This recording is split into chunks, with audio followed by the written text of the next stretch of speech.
Sayan, nambanggal daw tayo amin. Kamusta po kayong lahat? Sana po nasa mabuti kayong kalagayan sa mga paligid ng gumagawa. Yun, no?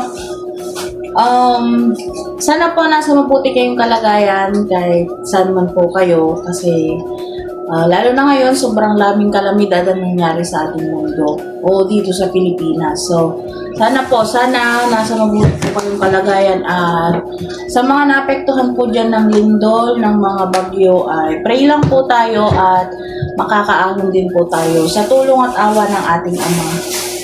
So yun, nandito po ulit ako sa inyong harapan. Luluto po ulit tayo ng isang budget meal at syempre isang masustansyang ulam na pwede sa mangmasa at pwede rin sa mga nagbabudget o kaya vegetarian, ika nga. So tara po, samahan niyo po ako ngayon. I-prepare lang po natin yung mga kailangan nating mga sangkap. Meron po ako ditong isang ampalaya, medyo malaki. At meron po ako yung dried na hipon or dried alamang. Ito po. Medyo marami po ito, kaya hindi po natin ito ilalagay lahat.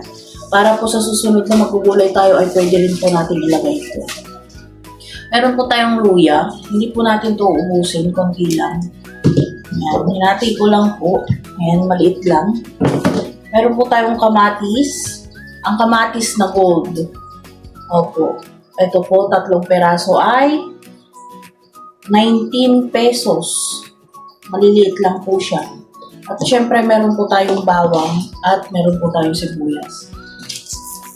Balatan ko lang po itong sibuyas bago ko puhugasan at bago po natin siya hiwa-hiwain. Minsanan na lang po yung aking paghugas at syempre minsanan na rin yung aking paghiwa. So, ayan. Ayan. At ito po ay tatanggalan ko lang po ng buto. Ayan.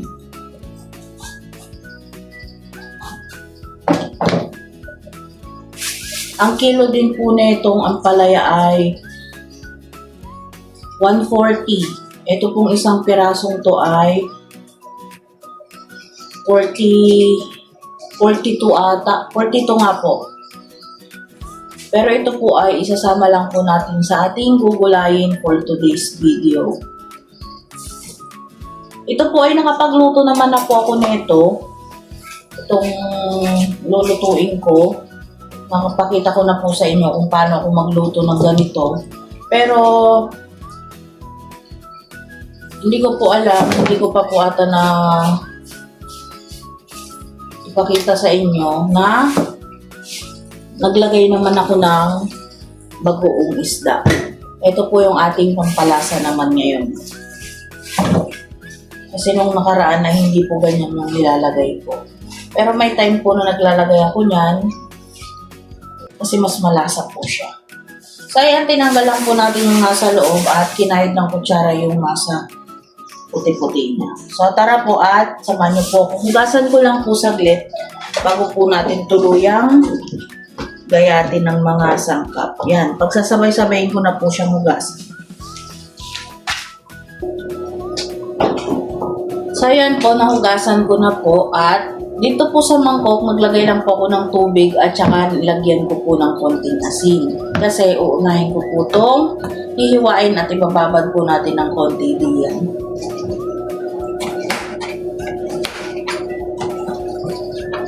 Hindi ko na po masyadong kakanipisan kasi ang sasahog po natin sa gulay.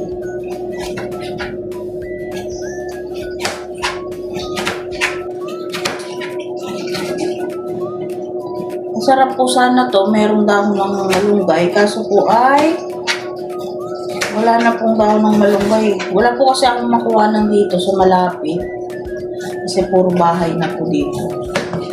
Minsan po nabili ako ng 10 piso, kaso kanina po ay wala na po dun sa talipapa, dun po sa bibilhan namin. Kaya okay naman na po to kasi masustansya naman na po itong ampalaya.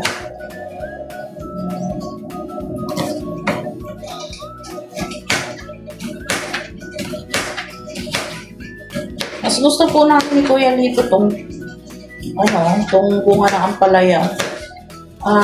Hindi. Gusto rin naman po namin to kahit may pait. Pero ewan ko po at nakasanayan ko na po kasi magbabad sa tubig na may asin. Kaya yun po yung lagi kong ginagawa. Pero hindi ko na po siya pinipiga. Basta pagka bago po isa lang ay puhugasan ko na lang po para matanggal yung pinaka-alat niya or yung may asin siya. Pero hindi ko na po siya yung pinipigaan ng gusto. Basta hugas lang po. Kasi pag piniga mo pa po ay mawawala na po ng sustansya yung pinaka-ampalaya. Pero okay lang naman po na may pait-pait sa amin ni Kuya Lito. Pero nakasanayan ko na kasi talaga siya. At pag ako po kasi yung nagluto ng ampalaya, hindi po ako mapait magluto ng ampalaya kahit hindi ko po ibabad na ganyan.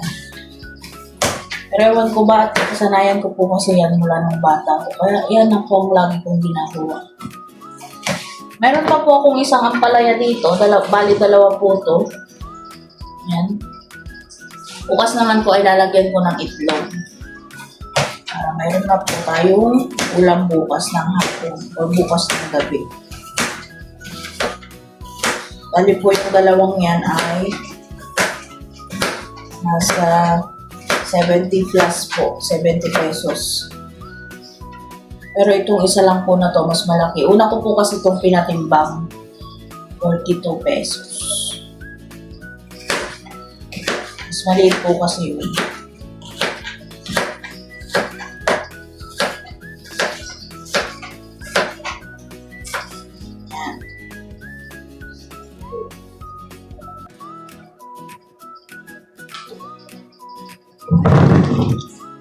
Dito naman po tayo sa bawang, sibuyas at luya at kamatis. Pupukpukin ko lang po ng ganyan para mabilis po siyang balatan.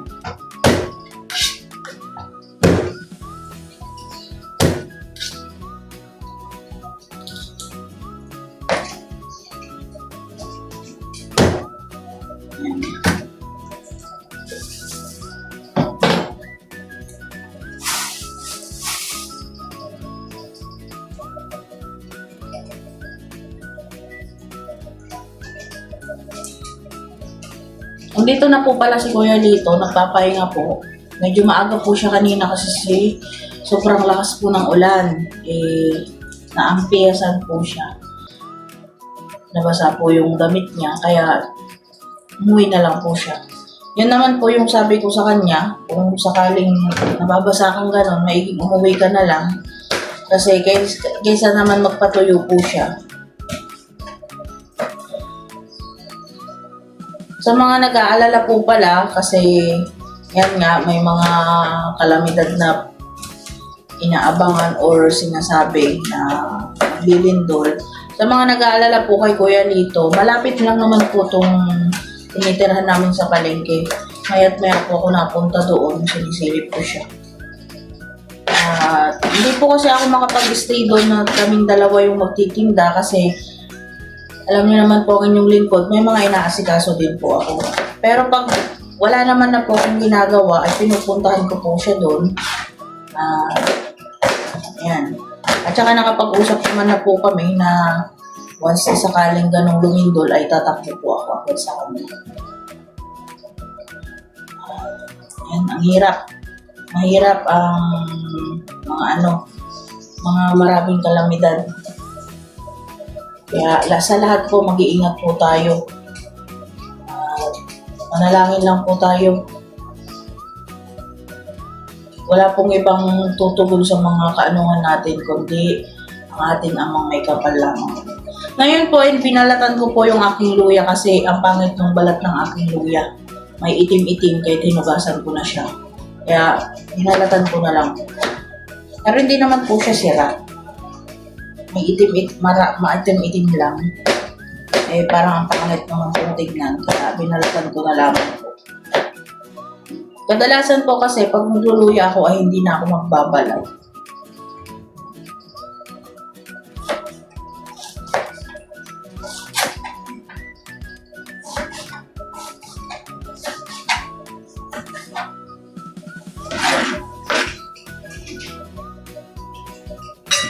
kamatis na lang po at magigisa na po tayo pagkatapos nito.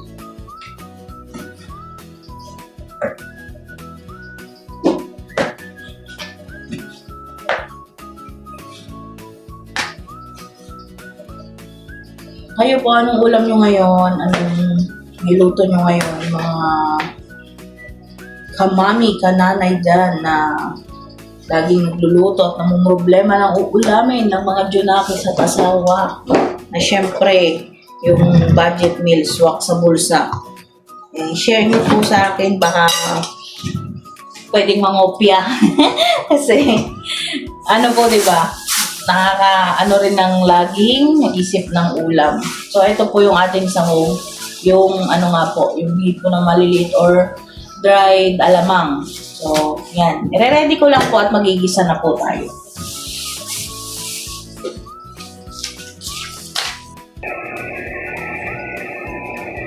So, yan na nga po. Nakapagpainit na po tayo ng kawali na may mantika. Baka po mapapansin nyo, gamit na po yung mantika ko kasi pinagprituhan ko po kanina ng talong. Okay pa naman po, sayang po yung mantika. So, ito na lang po tayo magigisa. Konting mantika lang naman po yung kailangan natin. So, ito po, unahin ko lang po yung luya. Ayan. Bigisa ko lang po ng konti yung luya. Ay, napunta na yung kamatis. Ayan. Lagay na po agad natin yung sibuyas at bawang kasi para sabay-sabay na lumabas yung aroma nila.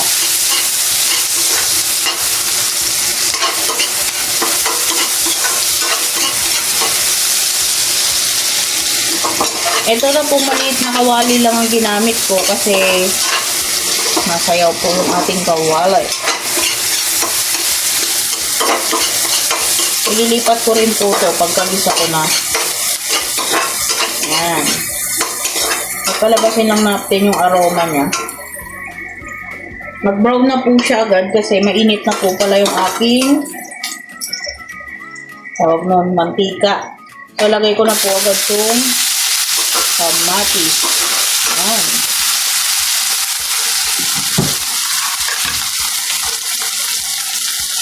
Lulusawin lang po natin yung kamatis. Ayan ko lang po muna siya dyan. At nilipit ko lang po muna saglit itong aking ginamit. Ayan. Gasan ko lang po ito. Ilang pirasong hugasin dito kasi ayaw ko ng tititang tambak. Ito po yung pinaglagyan ko ng sibuyas, kamatis na yung nagasang ko.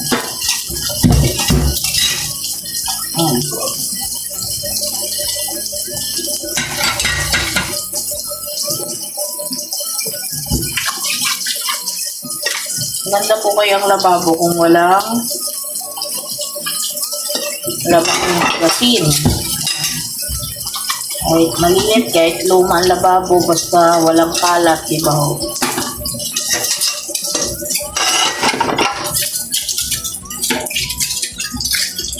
Yan.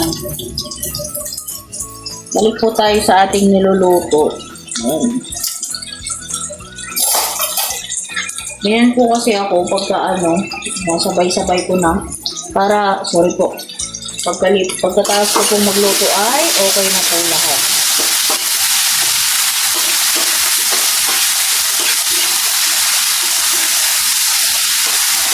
So, ayan. Pwede na po natin ilipat.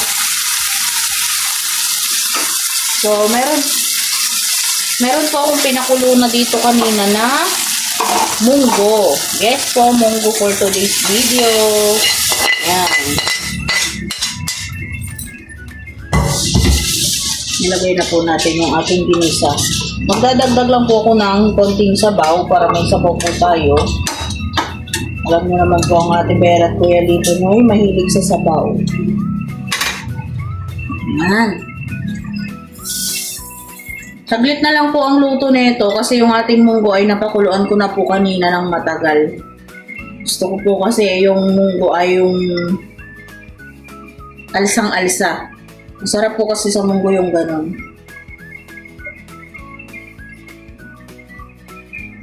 At ako po ay magdadagdag lang ng konting sabaw. Yan. Okay na po yan. Para may mahigupan lang. Kanina po sobrang lakas ng ulan dito. Buti nakauwi si Kuya dito. Pagka uwi po niya, bumira po ulit ang malakas na ulan. Kaya sabi ko, pinauwi ka na kasi kawawa ka naman pag basa ka parang tuluyan. Ito po ay nataipan ko na kanina or tanggal ko na po yung mga ano niya. So, hahatiin ko lang po ito. Yan. Hindi ko na po sinama sa paggisa kasi maliliit naman po siya. Yan. Ang bango po nito kung ito po yung ginagawang pangsahog. Yan. Dagdagan ko pong konti. Yan. Pag nagbulay ako, pwede po ulit itong pangsahog. At syempre, lalagay po natin sa safety para hindi po siya. Yan. Kaya po kung napapansin nyo, yung mga marami po akong mga ganito dito, mga pinaglalagyan ko po yan kasi ayaw kong mapapasukat ng mga ano-ano yung ating mga kakainin. At syempre, maglalagay na po tayo ng bagoong. Kung maglagay po ng bagoong ay kontrolin nyo lang po. Nasa inyo na po yun, nasa inyong panglasa na. Yan. Okay na po yan. At tatakpan lang po natin, papakuluin. Then, after po nun ay maglalagay na po tayo ng ampalaya. So, pakuluin ko lang po at ito po ang gagamitin ko ulit na takip. Balikan ko po kayo. So, ayan po, kulong-kulo na po ang ating gulay. Yan, bungis tuloy. Ang bango po.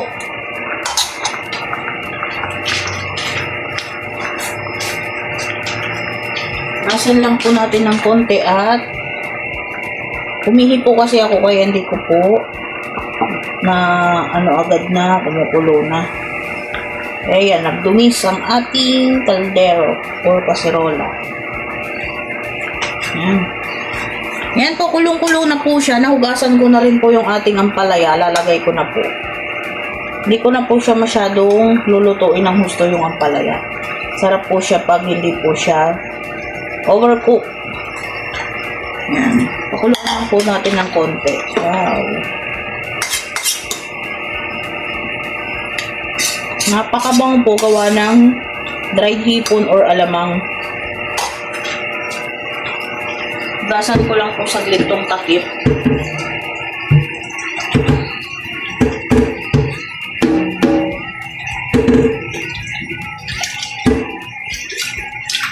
Dito po kasi na agad na nakulo na kasi pagkagaling ko po sa CR at ako'y umihi, may dumating po na parcel. Yan pong parcel na yung ibang paninda po ni Kuya dito dumating. Kaya after po nito, ayusin ko po.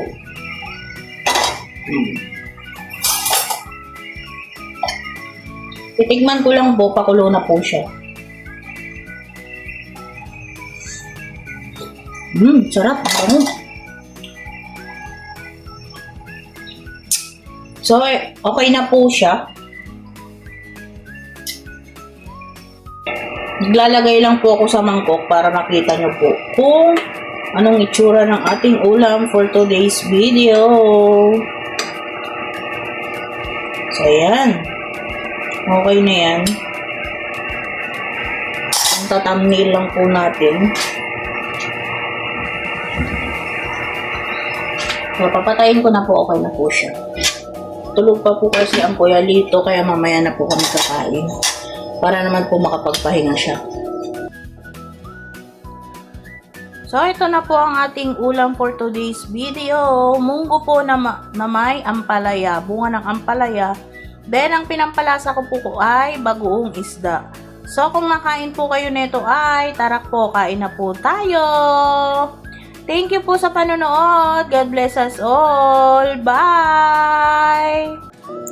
At ito po, tapos na po akong magluto at kanina nga po nabanggit ko po na dumating po yung mga ibang parcel na paninda ng Kuya Lito. Ito po ay binili ko na sa TikTok na galing na po sa pinaka-shop ay pinakapangalan po natin sa TikTok. Doon na po ako nag-order para po yung commission ay akin na din po. So, ito po ay free shipping na, kaya wag po kayo mag-alala. Baka sabihin nyo po mas mapapamahal kasi may shipping, hindi naman po. Ito po ay free shipping na. Kaya mas okay na po dito. Ito po ay sponge po, yung Class A na po yung binili natin kasi mura lang naman po to sa TikTok at syempre wala naman pong shipping fee. At para mas maganda na po yung quality ng ating paninda or ng paninda ng Kuya Lito. So ito na po yung binili ko. Ito po yung small na Class A. So ito po ay ibebenta ko lamang po ng 15 pesos. So may tubo naman na po doon na kahit papano ay hindi naman na po kalakihan pero hindi na rin po matataasan ng presyo, hindi naman na po mamahalan ng presyo yung ating mga kababayan na mamimili. Syempre, inano ko na rin po yung pagod ng Kuya Lito doon at saka syempre yung pamasahe niya po papunta doon. So, ito na po yung ating sponge. 2 dosena po yung aking binili. So, ito po ay kinakat-cut ko lang po para ilalagay na lang po natin sa isang lagayan para maayos pong tignan pagdating sa pagdi-display kay Kuya Lito. Ilalagay na lang po niya sa mesa. Ako na rin po nag-aayos para magdi-display na lang po na nakalagay si Kuya Lito sa isang lagayan. Ilalagay na lang po niya sa kanyang mesa. So, tara po at samahan niyo po muna ako. At ito naman pong isang parcel ay ang nilalaman po nito ay ang wet tissue at saka tissue po na maliliit. Ito po ay dadagdag din po natin sa paninda ng Kuya Lito. Ito po isang balot lang po yung binili ko at isang balot din po ng ganyan wet tissue, 10 piraso din po yan. Pag ganyan lang naman po ako bumibili kasi hindi naman po ako nag-aalala kasi free shipping naman po. At syempre para pampadami lang po sa paninda ng Kuya Lito para maganda pong tignan yung mesa niya na ilang piraso, ilang tawag nun, ilang piraso din or ilang item din yung makikita para hindi lang po puro basahan yung paninda ng Kuya Lito. At ito naman po ay kagustuhan din ng Kuya Lito na madaming item yung kanyang paninda. At wag po kayong mag-alala, baka sabihin nyo po mahihirapan siya pagpunta po niya. Hindi naman po siya mahihirapan kasi po hinahatid ko po siya dito sa may labas na mayroong sakayan ng tricycle. O kaya naman po inahatid ko po siya minsan doon sa palengke at uuwi na lang po ako kasi para po makapagtrabaho or makapag-asikaso din ng mga ibang gawain ko. Kaya wag po kayong mag-alala kay Kuya Lito at okay naman po siya. So ito po, inaayos ko naman po tong ating wet tissue. Kung mapapansin nyo po, parang nakamangot ako pero hindi po. Ganyan lang po ako pagka may ginagawa talagang seryoso po sa buhay. Charot. Ito po, ganito lang po yung aking inaayos. Meron po kasi akong mga Tupperware po dito na parang yung pinag-anuhan po sa Jollibee ng spaghetti. Ito po yung ginagawa kong pinaka tray ng ating mga paninda or paninda ng Kuya Lito. Ganyan po para maayos po siyang tignan kung pinagtabi-tabi na po niya doon sa mesa niya. Mura lang din po pala yung mga benta namin dito sa mga to at hindi naman po kami nagtataas ng tubo para lang po mabilis din po maubo syempre. Basta po may kitain po na sapat lang at hindi naman po lugi sa kita ay okay na po. Di bali pong maliit yung kita basta mabilis pong maubos. Yun po yung aking laging sinasabi kay Kuya Lito. So ito na po. Ito naman po yung tissue natin na yung 2-fly po na tissue. So yan, mabilis din po sa kanya yan kasi daanan nga po at syempre sa mga dadaan po na pupunta sa trabaho ay mabili po nito kay Kuya Lito. So yan, mabilis lang po sa atin yan kaya kahit isa-isang balot lang po yung ating binibili, kinabukasan or kinagabihan po ay mag-order ako ulit, kinabukasan po ay dadating naman. Di naman po matagal dumating yung mga parcel po sa atin. So ito po, ganito lang po yung aking ginagawa pagka gabi na po kasi para po kinabukasan maaga po kasi si Kuya Litong umaalis. At ito po yung aking na-prepare for today's video na mga paninda po ng ating Kuya Lito. Ito po yung dumating kanina. Lahat po to dumating po kanina at meron pa naman po yung ibang mga paninda niya na nirepack ko naman kahapon. At ito pa po yung mga ibang paninda ng Kuya Lito. Meron din po tayong mumurahin dito na sponge pero syempre Quality din po to. Ito po ay tig 7 pesos lang po yung benta namin. Meron din pong panghinunuli Sanrio at saka meron po akong nirepack dito na yung ipit ng bata. So, ito po yung mga paninda lahat ng Kuya Lito. At tapos na rin po ako mag-prepare at asikasuhin yung mga paninda ng Kuya Lito bukas ng umaga. At hanggang dito na lamang po ang aming vlog. See you next vlog. Bye! Ingat po kayo lagi. God bless us all. Salamat po sa inyong suporta lagi. Maraming salamat. Bye!